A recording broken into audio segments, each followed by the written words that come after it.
In this section, we're going to talk about colors. This is an interesting topic. It's fun to play around with these, but it's also quite useful from time to time because you often want to modify or customize the colors of specific elements in your website.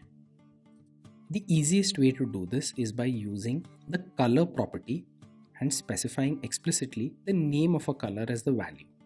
However, there are only a few colors that can be easily specified by name. To use a bigger and more customized palette, you'll typically use what's known as an RGB hex code. In case you have not encountered this acronym before, RGB stands for red, green and blue. That's the three primary colors. Hex code indicates that this is a hexadecimal code using the base 16. Our everyday numbers use base 10 and they are called decimal numbers. Red, green and blue are known as the primary colors because you can create any color by combining these three colors. The proportions in which you are going to combine these three colors are represented using three hexadecimal numbers, and that's what constitutes the 6-digit hex code. As an example, take the hex code on screen now.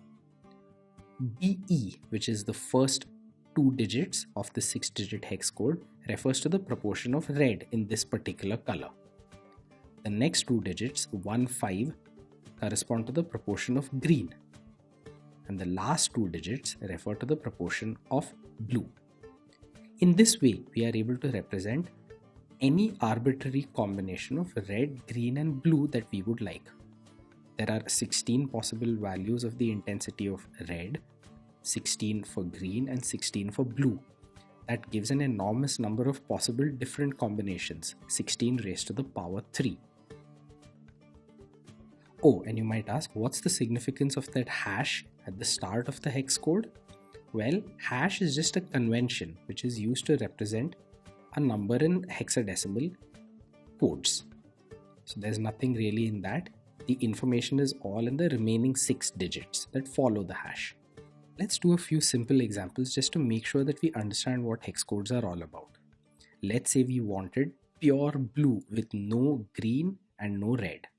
The way we do that is by specifying a hex code of 4 zeros followed by FF, which is the maximum possible intensity for blue.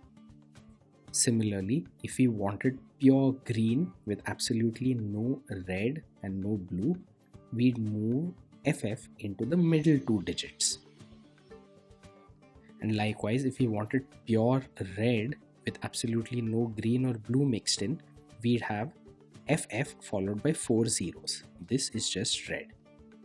The color that we've been using all through our examples has been the hex code BE1515. As you can tell, the proportion of red is very high. BE is much larger than 1515.